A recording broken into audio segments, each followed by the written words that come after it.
राजमाता आपसे मिलने गांधार की महारानी आई हैं। क्या भाभी श्री आई है?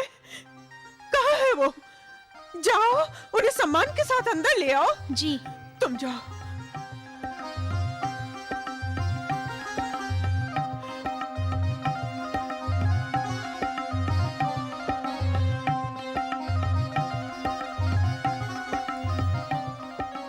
दीदी, दीदी।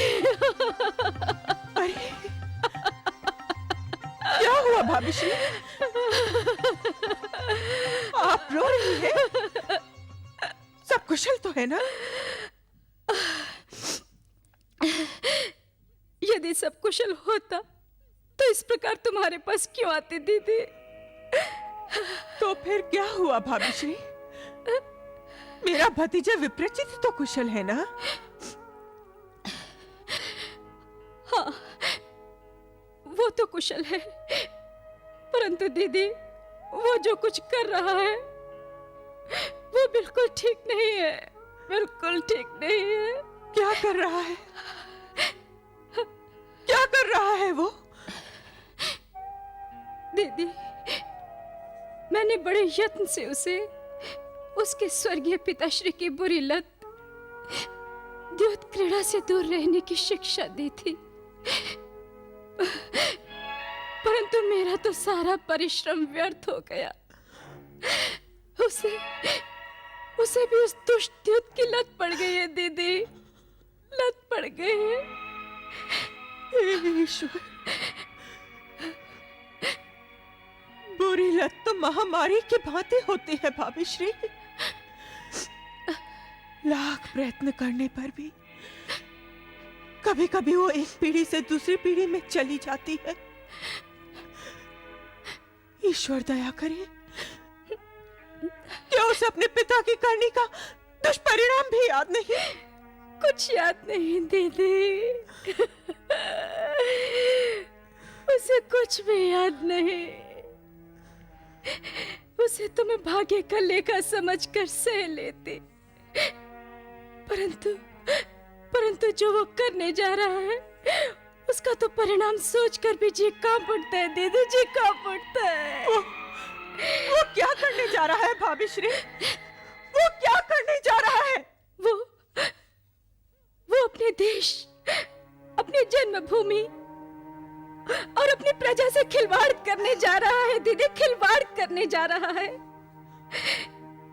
यदि कोई अपने घर के सर्वनाश पर उतर आए तो एक बार सहन कर लिया जाता है, परंतु अपने देश का सर्वनाश कैसे सहन किया जाए दीदी, कैसे सहन किया जाए? स्पष्ट कहिए ना भाभी श्री, मेरे को समझ में नहीं आ रहा है आप क्या कह रही हैं।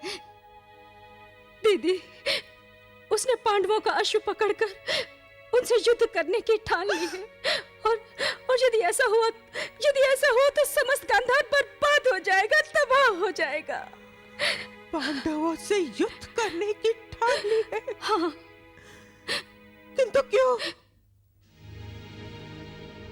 इसलिए कि उसके मन में ये बात घर कर गई है कि उसके पिता के वध का कारण पांडव पुत्र ही है, और उसने प्रतिशोध की ठान रखी है। परंतु क्या वो ये भी नहीं जानता कि वो पांडवों के आगे एक क्षण भी नहीं टिक पाएगा? पांडव अत्यंत शक्तिशाली हैं भाभी श्री। हठ उसे कुछ समझने नहीं दे रहा, और प्रतिशोध की भावना उसे कुछ सोचने नहीं दे रही। दीदी, वो इस अपने प्रतिशोध के लिए बड़े से बड़ा मूल्य चुकाने को तैयार है। ये तो बड़ा अनर्थ हो जाएगा। उसे समझाइए भाभी श्री कि महाभारत के पश्चात हमें तनिक भी साहस नहीं कि हम कोई और सर्वनाश देख सके। यदि वो मेरी बात सुनता होता तो मैं आपके पास इस प्रकार क्यों आती दीदी? वो मेरी बात नहीं मानता, कोई बात नहीं मानता दीदी, वो कोई बात नहीं मानता। ये तो बहुत बुरा हुआ। मेरे तो कुछ समझ में नहीं आ रहा, क्या किया जाए? एक उपाय है दीदी, आप उसे रोक सकती हो, आप उसे समझा सकती हो। मैं उसे कैसे रोक सकती हूँ? क्योंकि आप उसकी बुआ हो। वो आपकी बात नहीं टालेगा, कभी नहीं टालेगा। आप तो जानती है भाभी श्री, मैं जब से ब्याह कर हस्तिनापुर आई हूं, तब से मैंने पलटकर कभी गांधार में अपना पग तक नहीं धरा। मैं जब वहां से चली थी, तब तक तो विप्रचिति पैदा भी नहीं हुआ था। वो मुझे कहां से पहचान पाएगा? दीदी, चेहरा ना पहचान पाएगा तो क्या, नाता तो उसे याद है ना। एक दूसरे को ना देखने से नाते कभी समाप्त तो नहीं हो जाते हैं दीदी। और फिर विप्रचिति इस बात को भली भांति जानता है कि उसके स्वर्गीय पिताश्री आपको कितना चाहते थे दीदी, कितना चाहते थे।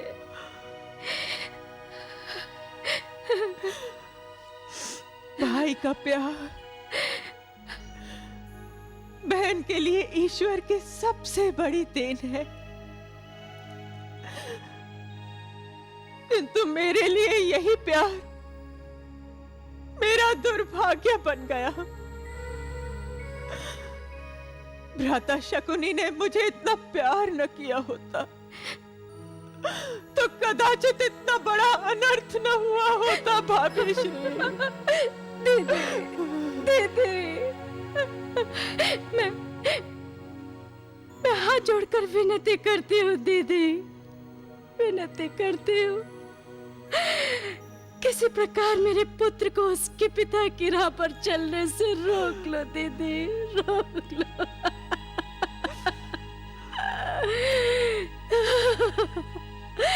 दीदी,